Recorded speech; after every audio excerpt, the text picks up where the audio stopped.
আল্লাহ বুঝাতে চাইলেন, দেখো মানব জাতি, তোমার চোখ আছে ঠিক, তোমার কান, তোমার অন্তর, এই সব কিছুর মধ্যে স্পেশাল এক পাওয়ার। এই পাওয়ারটা দিয়া কোনটা ইমানের রাস্তা, হিদায়াতের রাস্তা, সিরাতে মুস্তাকিম, হকের রাস্তা, এটা তুমি বুঝে চলতে পারবা। কিন্তু কুকুর, শুকর, হাইওয়ান, পশু পাখির এই সব কিছু থাকার পরও তারা হকের রাস্তা বাতিলের রাস্তা পার্থক্য করে চলতে পারে না। মানব জাতি এই চোখ দিয়া, এই কান দিয়া, অন্তর দিয়া যদি তুমি হেদায়েতের রাস্তায় চলো, তোমার মর্যাদা আমি আল্লাহ দেব ফিরিস্তার চাইতেও বেশি, কাবার চাইতেও বেশি। কিন্তু যখন তোমার স্পেশাল এই পাওয়ার, এই শক্তিটা তুমি ব্যবহার করলা না, তোমার চক্ষুটা দিয়া ইমানের রাস্তা, হিদায়াতের রাস্তা তুমি দেখলা না, তোমার এই কানটা দিয়া হিদায়াতের রাস্তার কথা তুমি শুনলা না, তো আমি আল্লাহই তো দেখলাম তোমার কানের মধ্যে আর কুকুরের কানের মধ্যে কোনো তফাৎ রইল না, তোমার চোখের দৃষ্টির মধ্যে আর কুকুরের মধ্যে কোনো তফাৎ রইল না। কারণ তুমিও হেদায়েতের রাস্তায় চলো না, কুকুরও হেদায়েতের রাস্তায় চলে না। তো তোমার চোখ আর কান, অন্তরের স্পেশাল পাওয়ার দিয়া তোমার তো কোনো লাভ তুমি অর্জন করতে পারলা না। তার মানে তোমার দৃষ্টি শক্তি, শ্রবণ আর অন্তরের বুঝমান, এই শক্তিটা আর কুকুরের এই শক্তির মধ্যে কোনো তফাৎ রইল না। এজন্য আমি আল্লাহ তোমার ঘোষণা দিলাম, লাহুম কুলুবুল্লাহ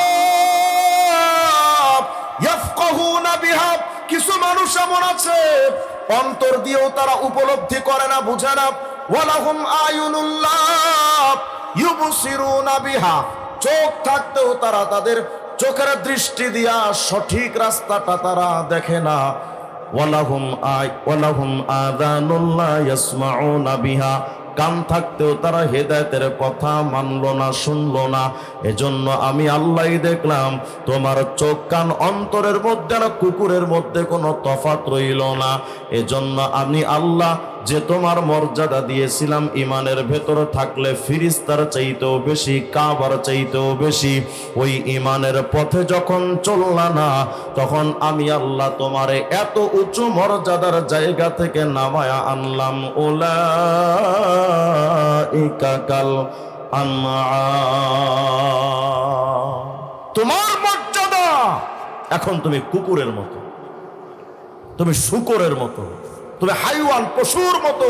আর ছিলাম মর্যাদায় কত উচ্চ আসনে আসি, আমাদের মর্যাদা ছিল কাবার চাইতেও বেশি, ফিরিস্তার চাইতেও বেশি। কিন্তু ইমানটা না থাকার কারণে একেবারে চলে আসলাম মর্যাদাহীনতার অতল গহ্বরে নিমজ্জিত হয়ে গেছি। এমন নিচে নামলাম যেখানে কুকুরও নামে না, শূকরও নামে না, হাইওয়ান পশুও নামে না। যদি বলেন হুজুর এটা কোনো কথা, নাস্তিকরা তো দেদারসে বলে বেড়াচ্ছে যে হুজুর আল্লাহ এরা কোনো ভদ্রতা দেখাইলেন, মানুষের কুত্তার মতো উদাহরণ দিলেন, আল্লাহ কুকুরের সাথে তুলনা দিলেন, এটাই কোনো ভদ্র সমাজের কাজ? নাস্তিকদের প্রশ্ন, মানে ওরা বোঝাতেছে যে আল্লাহ ভদ্রতা বোঝে না। অথচ আল্লাহ যে কথাটা বলেছেন এর পেছনে বিরাট এক কাহিনী লুকিয়ে আছে। এটা তো শুধু দুনিয়াতে আল্লাহ মেসাল দেন নাই, আখিরাতের মাসআলা তো আরো কঠিন। দুনিয়ার ক্ষেত্রেও যদি আমরা তাকাই তো কিছু কিছু মানুষের কাজ দেখলে তো কুকুরও লজ্জা পায়, কত গান আছে না? তো দুনিয়ার মাসআলা নিয়ে আলোচনা করব না, শুধু এই আয়াতের তাফসীরটা শোনেন। আখিরাতে যে মানুষ বেঈমানদের হালতটা কি হবে এ সম্পর্কে আমরা একটু বুঝি, যে তাদের মর্যাদা কুকুর শূকরের চাইতে কি উপরে থাকবে নাকি আরো জঘন্য হালতে হবে। এই আয়াতটার তাফসীর দেখেন, তাফসীর মাআলিমুত তানজিলিল বাগাবী, এটার মধ্যে বিশিষ্ট তাবি হযরত মুকাতিল রাহিমাহুল্লাহর একটা কওল বর্ণিত আছে। এই আয়াতের ব্যাপারে তিনি বলেন, মিয়া ইয়াজমাউল্লাহুল ওয়াহুশা ওয়াল হাওয়াম্মা ওয়াত তায়র। কিয়ামতের ময়দানে আল্লাহ পাক সমস্ত পশু পাখিরা হাজির করবেন। খুব মনোযোগ দেন, গুরুত্বপূর্ণ পয়েন্ট। কিয়ামতের ময়দানে আল্লাহ পাক সমস্ত পশু পাখিরা হাজির করবেন। আমরা তো মনে করি কিয়ামতে মনে হয় শুধু মানুষের বিচার হবে, পশু পাখির বিচার হবে না। কে বলেছে? ওয়াইদাল ওয়াহুশু হুশিরাত। কিয়ামতের সমস্ত পশু পাখিকে হাজির করা হবে, তাদেরকেও জিজ্ঞেস করা হবে কিয়ামতে। কিন্তু তাদের নামাজ, রোজা, হজ, যাকাতের হিসাব নাই। তাদের হিসাব হবে একটা বিষয়ের উপরে, হযরত মুকাতিল বলেন ফায়ুকদা বাইনাহুম, পশু পাখি জীব জন্তুর মধ্যে একটা বিচার হবে, হাত্তা ইউক্তাসালিল জাম্মাই মিনাল কারনাব, সিংওয়ালা হৃষ্টপুষ্ট শক্তিশালী পশুরে আল্লাহ বলবেন এই দাঁড়া, তো দাঁড়াবে। আর দুর্বল রুগ্ন অসুস্থ এই পশুটারে আল্লাহ বলবেন এই তুমি একটু দাঁড়াও, তো রুগ্নটাও দাঁড়াবে। একদিকে শক্তিশালী পশু আর একদিকে দুর্বল। আল্লাহ বলবেন এই যে দুর্বল ছিল দুনিয়ায়, বল কয়বার হামলা করছিল ওর উপরে? তো শক্তিশালী বলবে আল্লাহ কি কও, জীবনে ওর ফিরেই তাকায় না, ও তো আমি চিন্তামি না। দুর্বলটা কইবে আল্লাহ ঠাডা বড়া মিথ্যা কথা, আমার 333টা গুতা মারছে দুনিয়া। আল্লাহ বলবেন এই শক্তিশালী রে, ও দুনিয়াতে যেমন দুর্বল ছিল তুই আজকে আখেরাতে দুর্বল হয়ে যা। আর দুর্বল দুনিয়াতে এই জালেম যেমন শক্তিশালী ছিল তুমি আজকে তেমন শক্তিশালী পাওয়ারফুল হয়ে যাও। মুহূর্তের মধ্যে পাওয়ারফুল পশুটা পাওয়ারলেস হয়ে যাবে, আর পাওয়ারলেস দুর্বল পশুটা পাওয়ারফুল হয়ে যাবে, পুরা দুনিয়ার উল্টা হয়ে যাবে। আল্লাহ পাক বলবেন দুর্বল যে কয়টা হামলা করেছিল দুনিয়ায়, তুমি আজকে ঠিক 333টা হামলা ওরে পুঙ্খানুপুঙ্খ ভাবে ফিরিয়ে দাও। তো দিয়ে দিবে। বুঝেন, কিয়ামতে পশু পাখি নামাজ রোজা হজ যাকাতের হিসাব নাই, কিন্তু জুলুম এমন এক মারাত্মক অপরাধ যে অপরাধের হিসাব কিয়ামতে পশু পাখিকেও মাফ করা হবে না। অতএব জুলুম করার ব্যাপারে আমরা সতর্ক থাকা উচিত। আমরা তো মনে করি জালেম শুধু সরকার না, স্বামী স্ত্রীর উপরে জুলুম করে, বাবা সন্তানের উপরে জুলুম করে, বড় ভাই ছোট ভাইয়ের উপরে জুলুম করে, শিক্ষক ছাত্রের উপরে জুলুম করে, মালিক কর্মচারীর উপরে জুলুম করে। জুলুমের স্টেপ তো শুধু সরকারি ব্যবস্থাপনায় নয়, সব ক্ষেত্রেই তো আছে। কিয়ামতের ময়দানে যখন পশু পাখির বিচার আচার শেষ, এবার আল্লাহ পাক পশু পাখিরে বলবেন এই পশু পাখি, আনা খলাকতুকুম ওয়া সাখখারতুকুম লিবানি আদম, আমি তো তোমাদেরকে সৃষ্টি করেছিলাম এই মানবের সেবা করার জন্য দুনিয়ায়। ওয়া কুনতুম মুতিঈনা ইয়াহুম আইয়ামা হায়াতিকুম, যতদিন দুনিয়াতে ছিলা তোমরা তো এই পশু পাখি তোমরা তো এই মানবের সেবা করেছো, তোমরা তো দায়িত্বে অবহেলা করো নাই। কিন্তু পশু পাখি দেখ, আজকের এই ময়দানটা হাসরের ময়দান। এই ময়দানে তো কিছু মানুষ যাবে ফারিকুম ফিল জান্নাহ ওয়া ফারিকুম ফিস সাইর, কিছু মানুষ জান্নাতে কিছু মানুষ জাহান্নামে। তো যারা জান্নাতে যাবে রহমতের ফেরেশতা তো রেডি আছে, আর যারা জাহান্নামে যাবে খাজানায়ে নার তো তাদের জন্য রেডি আছে। সুতরাং একটা কাজ কর, তোদের তো দুনিয়ায় যে সেবা করছিলি ওটা তো আর এখন প্রয়োজন নাই, কারণ এই মানবের জন্য এখন ফেরেশতারা রেডি আছে। তোরা একটা কাজ কর, ফারজিউ ইলা মা কুনতুম আইকুনু তুরাবা, যেমন তোমরা আগে মাটি ছিলা এখন তোমরা আবার মাটি হয়ে যাও। মুহূর্তের মধ্যে সমস্ত পশু পাখিগুলো মাটি হয়ে যাবে। এই পশু পাখিগুলো যখন মাটি হবে, আমি এই তাফসীরটা শোনাচ্ছি ওই আয়াতটা বোঝানোর জন্য যে বেঈমানরা কুকুর শুকরের মতো যে আল্লাহ কেন বলেছেন এটা বোঝার জন্য।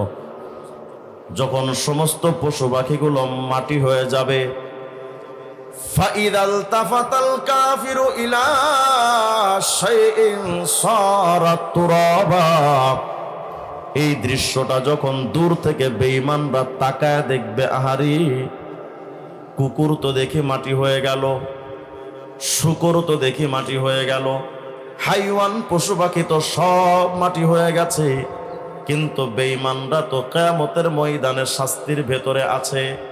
আলামে বারজাখ কবরের জগতে তো শাস্তি পেয়ে গেছে, হাসরের ময়দানেও শাস্তি পাচ্ছে বেঈমান। আবার সামনে তাদের জন্য নিশ্চিত জাহান্নাম ছাড়া উপায় নাই।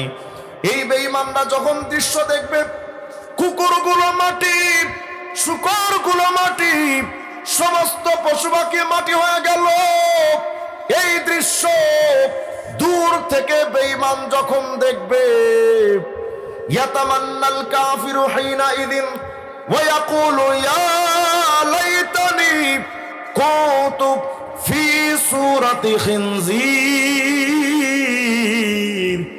ওই সময় বেঈমানরা আল্লাহর কাছে আশান্বিত হয়ে বলবে, ওগো রব, দুনিয়াতে কেন আমারে তুমি মানুষ বানাইছিলা? আমারে যদি দুনিয়াতে শুকর বানাইতা, আমারে যদি ফি বাদিল বাহাইম, এই পশু পাখি কুকুর শুকর হাইওয়ান গরু ছাগল যদি বানাইতা, ওরা যেমন আজকে মাটি হয়ে গেল আমিও মাটি হয়ে যেতাম। কিন্তু আমারে মানুষ বানাইছ, কবরের জগতে শাস্তি ভোগ করেছি, কিয়ামতেও শাস্তি ভোগ করছি, আবার সামনে তো জাহান্নামও রেডি। কেন আমারে মানুষ বানাইলা?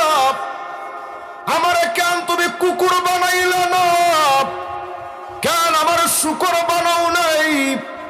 যদি আমারে শুকর বানাইতা তো মাটি হয়ে যেতাম, আর শাস্তি ভোগ করা লাগতো না।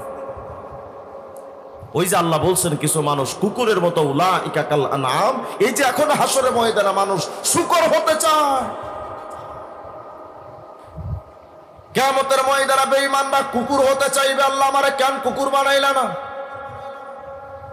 বারবার হাসরের ময়দানের শাস্তি সহ্য করতে পারবে না। কেন আল্লাহ আমারে তুমি কুকুর বানাইলা না? এ কথা কেন বলবে জানেন? আমরা তো মনে করি কিয়ামতে মনে হয় কোনো শাস্তি নাই, কিয়ামতে তো হিসাবের মাঠ, ওখানে আবার শাস্তি কিছু।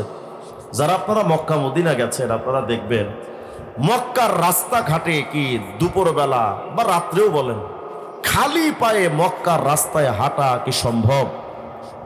কথা কয় কেন?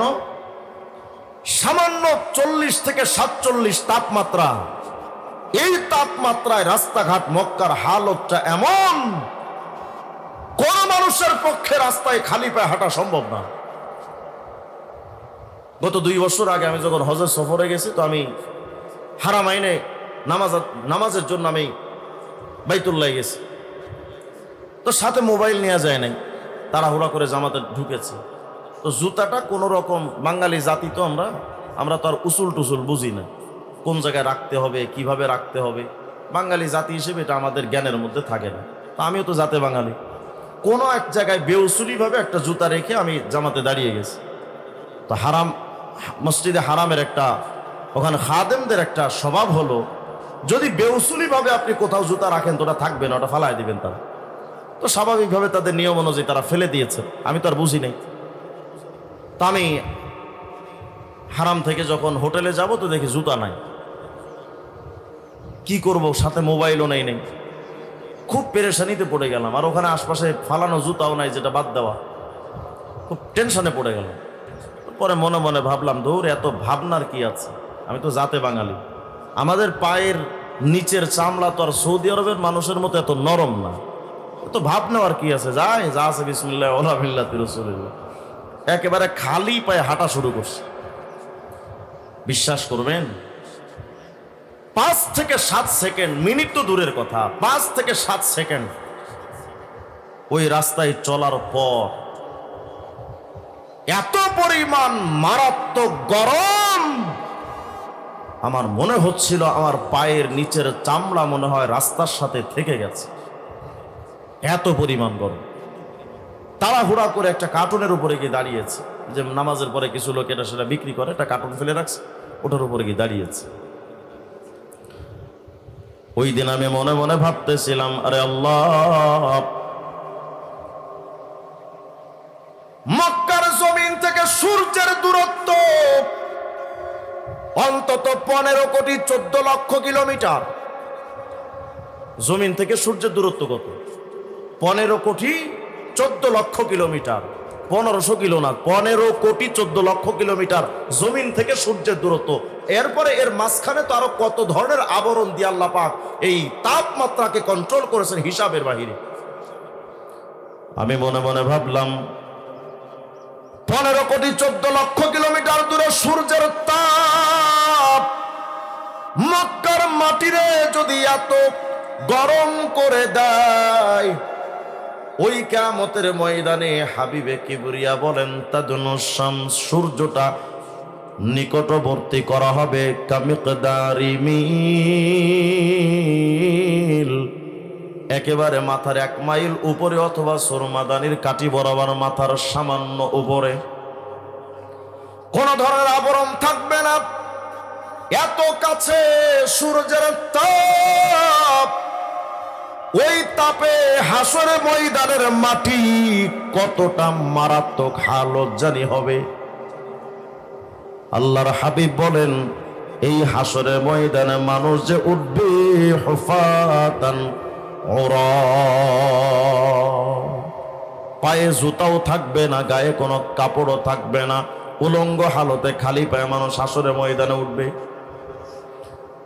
ওই মক্কার ওই দিন আমি ভাবতেছিলাম, সামান্য মক্কার মাটির তাপ যদি আমি আমার পায়ের নিচে এই তাপের যন্ত্রণা যদি সহ্য করতে না পারি, কিয়ামতের হাসরের ময়দানের মাটির তাপের কষ্টটা কিভাবে সহ্য করা সম্ভব?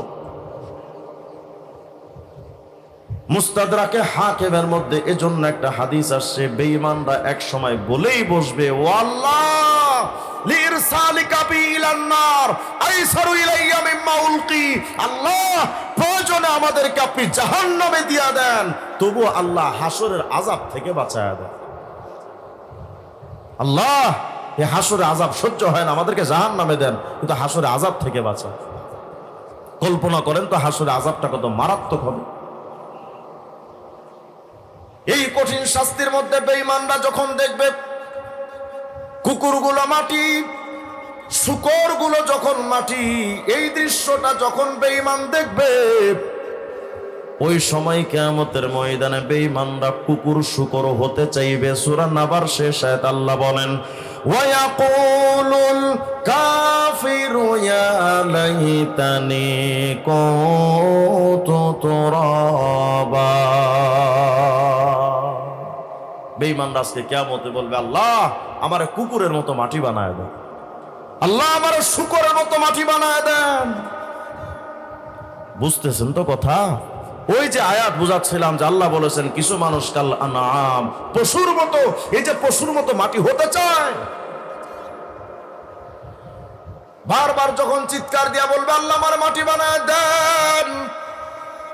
হযরত আবু হুরায়রা রাদিয়াল্লাহু আনহু বলেন, ওই সময় মাটির জবান খুলে যাবে, মাটি ওই সময় চিৎকার দিয়ে বলবে, লা লা ওয়ালা কারামাতা ফি জালিকা মাসালি, এই বেঈমান সাবধান, আমি মাটির মতো হতে চাইছ না, আমি মাটির একটা দাম আছে, ইজ্জত আছে। আরে বেঈমান, তোর তো কোনো দামই নাই বেটা, মাটি হতে চাইছ না। এরপরে যখন বেঈমানরা বারবার বলবে আল্লাহ মাটি বানান, মাটি বানান, মাটি বানান, বারবার যখন বলতে থাকবে, ওই সময় আল্লাহর রহমতের ফেরেশতারা সামনে চলে আসবে, আল্লাহর ফেরেশতারা সামনে হাজির, এসে দেখবে বেঈমানরা আল্লাহ কুকুর শূকরের মতো মাটি বানায় দেন, মাটি বানায় দেন। ফেরেশতাদেরকে মাটি আওয়াজ দিচ্ছে, সাবধানে, আমি মাটির কথা কইস না, আমি মাটির ইজ্জত নষ্ট হবে, তুই মাটি হইলে মাটি হতে চাইবি না। যখন এই কথাবার্তার মধ্যে ফেরেশতারা যখন বেঈমানদের দিকে তাকাবে, মাটি হতে চাচ্ছে, দোয়া করে, ফেরেশতারা ওই সময় এদিক তাকান, ওই যে কুকুর শূকর থেকে যে মাটি হয়েছিল, ওই মাটিগুলো ফেরেশতারা হাতের মুঠোর মধ্যে নিবে, নিয়ে হুবিলা যালিকা তুরাব ইলা উজুহিল কুফার, ওই মাটিগুলো হাতের মধ্যে ফেরেশতারা নিয়ে বেঈমানদের মুখের মধ্যে এভাবে ছুঁড়ে মারবে। এজন্য সূরা বাসার 38 থেকে 41 নম্বর আয়াত আল্লাহ বলেন, উজুহু ইয়াওমাইযিন মুসফিরা যাহিকাতুম মুস্তাবশিরা ওয়া উজুহু ইয়াওমাইযিন আলাইহা গাবারা তারহাকুহা কাতারা। আল্লাহ বলেন কিয়ামতে কিছু মানুষ তো উজ্জ্বল চেহারার অধিকারী হবে, হাস্যোজ্জ্বল, যেন তাদের মনের মধ্যে কোনো কষ্টই নেই, আনন্দ স্বচ্ছন্দে তারা চলতে থাকবে, তাদের চেহারার মধ্যে প্রস্ফুটিত থাকবে চেহারা। আল্লাহ বলেন ওয়াউজুহু ইয়াওমাইযিন আলাইহা গাবারা, আর কিছু মানুষের চেহারা থাকবে ধুলি মলিন, মনে হবে তাদের চেহারার মধ্যে ধুলো মেরে রাখছে। ওই যে একটু আগে ফেরেশতারা ধুলা মারছে, তাদের চেহারার মধ্যে ধুলো ময়লা অবস্থায় লেগে থাকবে। সহিহ বুখারী 3350 নম্বর হাদিসের মধ্যে আসছে, হযরত ইব্রাহিম খলিলুল্লাহ ইয়ালকা ইব্রাহিম আবাহু আজর, কিয়ামতে ইব্রাহিম খলিলুল্লাহ তার বাবা আজরের সাথে দেখা করবেন। হযরত ইব্রাহিম তার বাবার কাছে এসে দেখবেন ওয়ালা ওয়াজি আজর গবারাতু ওয়া কাতারা। হযরত ইব্রাহিম তার বাবার চেহারার দিকে তাকাবেন, তাকায় দেখবেন তার বাবার চেহারার উপরে ধুলো ময়লা লেগে আছে। ওই যে ফিরিস্তারা একটু আগে ধুলা মারছে বেঈমানদের চেহারায়, তার বাবার চোখের মধ্যে মুখের মধ্যে লেগে আছে। হযরত ইব্রাহিমকে আজর বলবে, ইব্রাহিম আজকে কিয়ামতের ময়দানে কত লাঞ্ছনার জীবন পেলাম বাজান রে। আল্লাহরে কয়া আমার একটু বাঁচায় টাচায় ল যায়নি, একটু দেখ না আল্লাহরে কয়া, তুই তো খলিল, এই বাপের জন্য কিছু কি করার অধিকার তোমার না, একটু আল্লাহকে কও না। হযরত ইব্রাহিম বলবেন, আব্বু আলাম আকুল্লাকা আল্লাহ তাসিনি, আমি কি আপনারে কই নাই যে আপনি আমার অবাধ্য হইেন না? দুনিয়ায় তো মহাপণ্ডিত ছিলেন, আমার কথা মানেন নাই। আমি কি কই নাই দুনিয়ায় যে আমাদের কথা অমান্য কইরেন না, কথা তো মানেন নাই। আজর বলবে, ইব্রাহিম রে আজকে কিয়ামতের ময়দানে কথা দিলাম, আল ইয়াউমা লা আসি, আজকে তোমার কোনো কথার অবাধ্য হব না, যা বলবা সব মেনে নিব। মানে চাচা আগে জীবন বাঁচা।